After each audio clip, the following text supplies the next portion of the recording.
যদি আমার এক ঘটি জলেই তৃষ্ণা মিটে যায়, তো পুকুরে কত জল আছে এ আমার মাপার কী দরকার? আমি আধ বোতল মদেই যদি মাতাল হয়ে যাই, তো সুরির দোকানে কত মন মদ আছে এ হিসেবই বা আমার কী দরকার? তো অনন্তকে জানারই বা দরকার কী আছে? মানুষ আপনাকে চিনতে পারলে ভগবানকে চিনতে পারে। আমি কে ভালো রূপ বিচার করলে দেখতে পাওয়া যায় আমি বলে কোনো জিনিস নেই। হাত, পা, রক্ত, মাংস, এর মধ্যে কোনটা আমি? যেমন পেঁয়াজের খোসা ছাড়াতে ছাড়াতে কেবল খোসাই বেরোয়, সার কিছু থাকে না, সেই রূপ বিচার করলে আমি বলে কিছুই পাই না। শেষে যা থাকে তাই আত্মা বা চৈতন্য। আমার আমিত্ব দূর হলে ভগবান তখন দেখা দেন। যদি তুমি নিজের মনের মধ্যে অহংকারের কালো মেঘ পুষে রেখে দাও, স্বয়ং ঈশ্বরও তোমাকে আলোর পথ দেখাতে পারবেন না। এই মায়া বা অহংবোধ যেন মেঘের স্বরূপ। সামান্য মেঘের জন্যে সূর্যকে দেখা যায় না, মেঘ সরে গেলেই সূর্যকে দেখা যায়। তো যদি গুরুর কৃপায় একবার অহং বুদ্ধি যায়, তাহলেই ঈশ্বর দর্শন হয়। সব কাজ করবে, কিন্তু মন রাখবে ঈশ্বরেতে।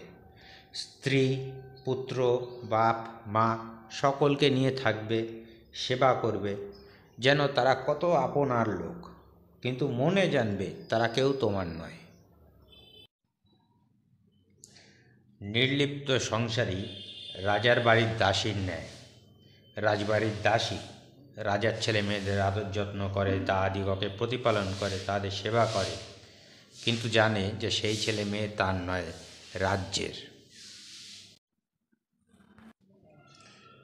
সূর্যের কিরণ জগতে সমানভাবে পড়লেও জলের ভিতর সকল স্বচ্ছ জিনিসের উপর উজ্জ্বলভাবে তার প্রকাশ পায়। ভগবানের ভক্তি সকল হৃদয়ে সমান হলেও কেবলমাত্র সাধুদের হৃদয়ে একমাত্র শ্রেষ্ঠ প্রকাশ পায়। বদ্ধ জীব হরিনাম আপনিও শোনে না, পর কেউ শুনতে দেয় না। ধর্ম আর ধার্মিকদের নিন্দা করতে থাকে। কেহ ধ্যান করলে তাকে নিয়ে নানা প্রকার ঠাট্টা করে। আমি বোধ থাকলে তার তুমি বোধও থাকবে। যেমন যার আলোর জ্ঞান আছে তার অন্ধকারের জ্ঞানও আছে, যার পাপ জ্ঞান আছে তার পুণ্য জ্ঞানও আছে, যার ভালো বোধ আছে তার মন্দ বোধও আছে। এক ব্যক্তি ঠাকুরকে বলেছিলেন, আমার এক কথায় জ্ঞান হয় এমন একটা উপদেশ দিন।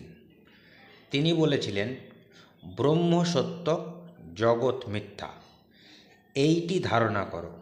ইহা বলিয়া তিনি চুপ করিয়া রহিলেন। মানুষ আপনাকে চিনতে পারলে ভগবানকে চিনতে পারে। আমি কে ভালো রূপ বিচার করলে দেখতে পাওয়া যায় আমি বলে কোনো জিনিস নেই। হাত, পা, রক্ত, মাংস, এর মধ্যে কোনটা আমি? যেমন পেঁয়াজের খোসা ছাড়াতে ছাড়াতে কেবল খোসাই বেরোয়, সার কিছু থাকে না, সেই রূপ বিচার করলে আমি বলে কিছুই পাই না। শেষে যা থাকে তাই আত্মা বা চৈতন্য। আমার আমিত্ব দূর হলে ভগবান তখন দেখা দেন। পরিবর্তনই এই সংসারের নিয়ম। এখানে সমস্ত কিছুই পরিবর্তনশীল। তাই সুখ দুঃখ, লাভ ক্ষতি, জয় পরাজয়, মান অপমান ইত্যাদির মধ্যে কোনো একটি বিশেষ অবস্থাকেই সত্য ভেবে নেওয়া উচিত নয়, কারণ এখানে সবই পরিবর্তনশীল। নাম, পদ, প্রতিষ্ঠা, ধর্ম, স্ত্রী বা পুরুষ আমরা নই। এই শরীরও আমাদের নয়। অগ্নি, জল, বায়ু, পৃথিবী, আকাশ দিয়ে এই শরীর নির্মিত। অবশেষে এই পঞ্চভূতেই বিলীন হবে। কিন্তু আত্মা স্থির। আমরা আত্মা। আত্মা কখনো মরে না। আত্মার জন্ম বা মৃত্যু হয় না। আত্মভাবে থাকাতেই মুক্তি। এই মায়া বা অহংবোধ যেন মেঘের স্বরূপ। সামান্য মেঘের জন্যে সূর্যকে দেখা যায় না। মেঘ সরে গেলেই সূর্যকে দেখা যায়। তো যদি গুরুর কৃপায় একবার অহং বুদ্ধি যায়, তাহলেই ঈশ্বর দর্শন হয়।